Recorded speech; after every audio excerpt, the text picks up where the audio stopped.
আমার শাশুড়ি মার জন্য আমি নিজের টাকা দিয়েই আমি হচ্ছে দুটো ব্লাউজ কিনে এনেছিলাম, কিন্তু তখন না বললো যে তুই তোর পছন্দ মতো কিনে দে। তো আমি কিনে দিয়েছিলাম দুটো কালার, এই একটা এটা, দুটো কালারই কিনে দিয়েছিলাম। কিন্তু এখন বলছে আমি এরকম হাত কাটা ব্লাউজ পরবো না, লোকে খারাপ বলবে, এইসব এখন কথা বলছে। তো ওই জন্য আর সেদিনকে আর একটা কাকিমা এসেছিলো, উনি বললো যে বাজারে টাজারে যায় ওরকম করে পরবে, কেমন একটা লাগে না, সেরকম করে বলতে। উনি বলে আমি আর পরবো, আমি তাহলে পরবো না, তাহলে কি বলো আমি কি ভুল করেছি এটা কিনে? তো অনেক কারণ কিনে দিয়েছিল হাত কাটা, কারণ এতটাও হাত পরে আর প্রচণ্ড ঘেমে চান হয়ে যায়, এই কারণে আমি ভালো ভেবেই আমি কিনে দিয়েছিলাম, কোনো খারাপ ইন্টেনশন আমার ছিল না। এই লোকে খারাপ বলবে, লোক এই বলবে সেই বলবে, এটা ভাবার আমার কোনো মানে মাথায় আসেনি, শুধুমাত্র গরম হয় এই জন্য আমি এটা কিনে দিয়েছিলাম, এই বেসে কিনে দিয়েছিলাম। তো এখন বলছে ওরকম। তো তোমরা বলো আমি কি ভুল করেছি? তো অনেক লোক আছে যে এই ওটা করিস না, লোক ওটা যাস না, এরকম অনেক লোক আছে যে তুমি ভালো করতে যাবে সেই খারাপটাই করবে, যে যতটা তুমি উপরে শিখরে পৌঁছাবে ততটাই তোমার টেনে নিচে নামানোর চেষ্টা এটা কিন্তু করবে। অনেক লোকের এটা কাজ থেকে থাকে। তো সেরকমভাবেই এখন বলছে পড়বো না, তুই রেখে যা। আর এখন অনেক দিন হয়ে গেছে আর তিল সব হারিয়ে গেছে, এখন এরকম বললে তো আর হয় না, এটা আমারও সাইজ নয় যে আমি পরবো মাঝে সাজে, সেটাও নয়। এখন এরকম বলছে নাকি আমি ঠিক করেছি না ভুল করেছি, আমি তো ভালো ভেবেই যেন একটা কাজ করেছি, তোমরাই বলো। আজকে তো সকালবেলা যা রান্না হয়েছে সেগুলোই একটু বেশি হয়ে গেছে, আর মাকে বলে দিয়েছিলাম আজকে রান্না করতে হবে না, পুষ্টি ভাত বা যেটাকে বলে জল ঢালা ভাত ওই করেছে। মা তাড়াতাড়ি গরম করে এনেছে, এখানে চচ্চড়ি আর ডাল পুরো গরম করা আনা হয়েছে। আর এখানে দেখো ভাতটাকে জল ঢেলে দিয়েছিল মা ওবেলায়, মানে দুপুরের দিকে ভাত খাওয়ার পরে জল ঢেলে দিয়েছে। আর এখানে একটু চিকেন বেশি হয়েছিল সেটাই আছে, আর কিছুই নেই। তবে আজকে ওই জল ঢালা ভাত আর দিয়ে সবই এখানে মিক্স করে সবাই মিলে একসাথে খেয়ে নেবো, আর সেরকমভাবে আর কিছু করা হবে না, এবারে ওই দিয়ে খাবো। আর প্রচণ্ড গরম পড়েছে আজকে, গা যেন জ্বালা করছে এরকম ব্যাপার। মুখ আরেকবার গা ধোয়া হয়ে গেছে, আবার গা ধুতে হবে। পুদিনা পাতাটা আমি এনেছি শিয়ালদা থেকে, তো আমি আনিনি, আর কাকিমা কলকাতায় কাজে যায়, শিয়ালদাতে ওনার দোকান আছে, দোকানে কাজে যায়, ওনাকে বলেছিলাম পুদিনা পাতা আমার এনে দেবে, তো এনে দিয়েছে। এই এক প্লাস্টিক 50 টাকার মতো, 30-40 টাকার মতো এনে দিয়েছিল। এতগুলো পচে গেছে আর এতগুলো ভালো ভালো মোটামুটি পেয়েছি, বলি এ কটা রাখা যাবে না, এ কটা আমি পেস্ট করে নেবো, নিয়ে আর রেখে দেবো, চাটনি টাইপ করে নেবো। আর এই কটা না শিকড় বেরিয়ে গেছে দেখতে পাচ্ছ। আর আমার পুদিনা গাছ বানানোর খুব ইচ্ছা, তো কোনো মতে পুদিনা গাছটা হয় না আমার। পুদিনা গাছটা মানে খুব শুকি গাছ টাইপের, বেশি জল দিলে হবে না, বেশি রোদে রাখলে হবে না। ছাদেতে আমি দিয়েছি কিন্তু গরমে তো ওই গাছ শুকিয়ে যাচ্ছে, এই গাছ আর বেশি গরম হয় না, আমি ঠিক জানি না এই গাছটা কেন হয় না। এখানে কিন্তু প্রচুর শিকড় বেরিয়েছে, আমি করেওছি হয়েওছে, তারপরে মরে গেছে। যাই হোক, এখানে এইগুলোকে ভালো করে ধুয়ে আমি পেস্ট করে নেব, আর চাটনি করে কন্টেনারে একদম স্টোর করে রাখবো, বলে আর ভাতের সাথে খেতে পারবো না। তো এই চাটনিটা করার জন্য একটু 2-3টা রসুন কোয়া লাগবে, একটু কাঁচা লঙ্কা লাগবে, একটু সর্ষের তেল মিক্স করতে হবে, একটু আদা দেয় কি জানি না চাটনিতে। তো দিয়ে ভালো করে পেস্ট করে একটা কন্টেনারের মধ্যে রাখবো ভাবছি আপাতত। এখন বাড়িতে কালকে যে পরিমাণে আমাদের বাড়িতে রান্না হয়েছে, আদা রসুন সবই প্রায় শেষ, রসুন আর নেই বাড়িতে, তো আনতে হবে। তো আজকে মাকে বলেছি মা প্লিজ তুমি শুধু ডাল ভাত করো, আজকে কোনো মাছ টাছ খেতে ইচ্ছা করছে না, তো ডাল পাতলা করে আলু ভাতে হলে খুবই ভালো হয়। আর এই গরমে সত্যি কথা বলতে গেলে হালকা ফুলকা খাওয়াটা খুবই দরকার। আর বলো না, কালকে রাত 11টার সময় লাইন গেছে, আমাদের কারেন্ট গেছে, এসছে 1টা-1:30 বাজে, তখন এসছে।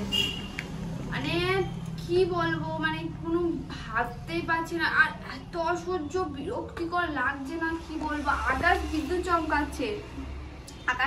চমকাচ্ছে, আকাশ ডাকছে, তো তাও কোনো বৃষ্টির পূর্বাভাস নেই।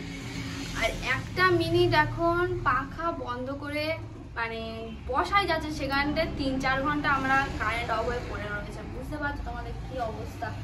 আর এই ভিডিও করার সময় যে এত কষ্ট, বিশেষ করে গরমের সময় এই পাখা চালালে একটা আওয়াজ হয়, যে কারণে ভিডিওতে ব্যাকগ্রাউন্ডের সাউন্ডটা খুব বাজে আসে, তো ওই জন্য সবসময় চিন্তা করি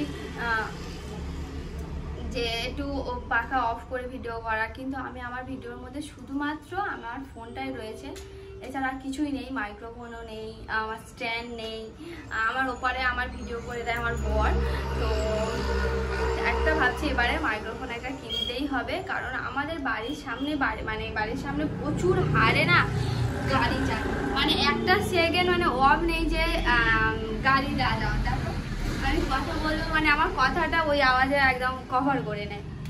তো চলো আমরা নিচে যাই, কি রান্না বান্না হয় দেখি। আজকে দেখো আবারও কি মাছ এনেছে, পুঁটি মাছ এনেছে। আর আজকে পুঁটি মাছ আনলেও ভাজবো না, ভাল লাগছে না, প্রচণ্ড গরম পড়েছে, গা জ্বালা করছে জানো। আর ফ্রিজে রেখে দেবো। আজকেও পোস্ত ভাত করবো, কিন্তু পোস্ত ভাত আজ আর করবে না, কারণ হচ্ছে কালকে করেছে ওই জন্য। আর এই একটু হাওয়া দিচ্ছে না, কি ঠান্ডা হাওয়া, যে কি শান্তি হচ্ছে, কি বলবো। এইগুলোকে ফ্রিজে রেখে দিই। তো বাসনগুলো মেজে আনলাম, আর দুধ দিয়ে গেছে, দুধটা জাল দিয়ে নিয়ে, আর এখনো কালকেকার দুধ এখনো পড়ে রয়েছে। ওটা কি চা, কালকেকার দুধ এখনো পড়ে রয়েছে, যে দুধ খাইনি। কালকে মাছ মাংস খেয়ে আর দুধ খেতেও ভালো লাগে। মাকে ওই জন্য বললাম দুধ আর নিতে হবে না, শুধুমাত্র বললো এই দুটো মাছ নিই, কারণ হচ্ছে আমাদের জগন্নাথ দেবের স্নান যাত্রা রয়েছে, তারপরে হ্রদও রয়েছে, তো সেজন্য কথা বলতে গেলে না আছে কষ্ট হচ্ছে।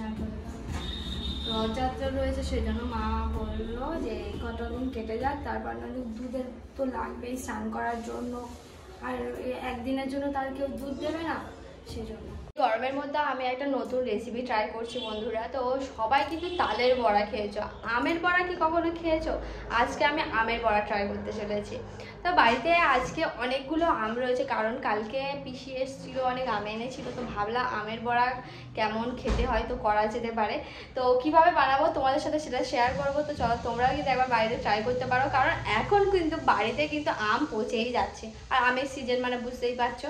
তো চলো আমি কিভাবে বানাচ্ছি তোমাদের সাথে শেয়ার করি। এই আমের বড়া বানানোর জন্য আমাদের লাগছে একটু দুধ। এখানে দুধটা আমি গরম করে নিয়েছি, দেখেছো তোমরা। আর সাথে লাগছে আমার এখানে সুজি। এটা আমার ভাজা সুজি, মানে আমার বুঝতেই পারছো মেয়ের জন্য এনেছিলাম, সেটা তো পড়েই আছে, কিছু করা হয়নি, তো ভাবলাম এটা করে নিই। তো এখানে আমি সুজিটা দিয়ে ভিজিয়ে দেব এখানে এটা। আর আমি আজকে আবার বলবো পিঁমড়ে, দেখো মাই গড, সুজি দিয়েও পিঁমড়ে হয়? বলো, সুজি দিয়েও কি পিঁমড়ে হয় এত? তো বেশি না, অল্প করেই নিচ্ছি আমি। এটা ধুয়ে দেবো, পিঁমড়ে ভর্তি হয়ে গেছে। তো এই সুজিটাকে আমি বেশ কিছুক্ষণ ভিজিয়ে রাখবো, যতক্ষণ না সুজিটা ফুলে ফেপে উঠছে। তো এটা গরম দুধের ওপর এই সুজিটা দিয়ে দিচ্ছি, বেশ খানিকটা দিলাম, দেখতে পাচ্ছ বেশ খানিকটা দিয়েছে, হাফটাই দিয়ে দিয়েছে। তো এবারে এটা ভিজতে থাকুক, আর আমি দুধটা উপরে রেখে দিয়ে আসি, আর এটা ঢাকা দিয়ে দেব। এবারে আমার কাছে 3টে আম রয়েছে, তো তোমাদের বাবা এনেছিল আম 3টে।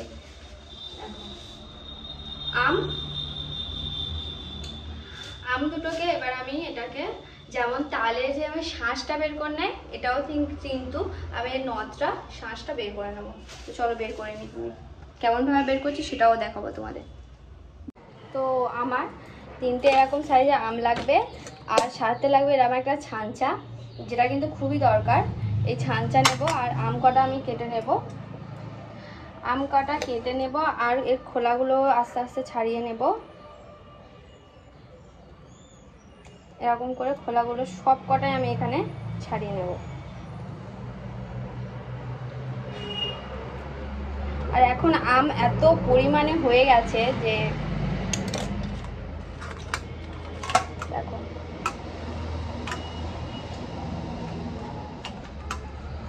এর ঘষে ঘষে এর রসটা, আর এটা দেখো এই এরকম করে ঘষে ঘষে, যেমন আর কি তেলের শাঁস যেমন বের করে, তাহলে বড়া করার জন্য তালটাকে ছানতে হয়, এটা সেরকমভাবে আমার একটা ফ্লেভারও আসবে আমের। তো চলো এটাকে এরকম করে ঘষে ঘষে আমি নটটাকে ভালো করে বের করে নেব। দেখো আমার এর মানে আমের নটটা ঠিক এরকমভাবে বেরিয়েছে। তো যে তোমরা যেতে টকা থাকে সে কটা দিয়ে করবে। আমার কাছে 3টেই ছিল, আর বেশি ছিল না। বেশি থাকলে হয়তো নিতাম, কিন্তু আমি আজকে অল্প করে ট্রাই করবো, প্রথমবার ট্রাই করছি, জানি না কেমন হবে, তোমাদের সাথে কিন্তু শেয়ার করবো পুরোটাই। এবারে এর মধ্যে আমি বেশ খানিকটা চিনি দিয়ে দেবো, মানে আমি যত টাকা চিনি দেব ঠিক সেরকমভাবে আমার কিন্তু ময়দাও দিতে হবে। এখানে চিনি দেওয়া হয়ে গেছে, প্রায় 1 কাপের মতো আমি চিনি দিয়েছি। ভালো করে এটাকে আমি নেড়ে নেব।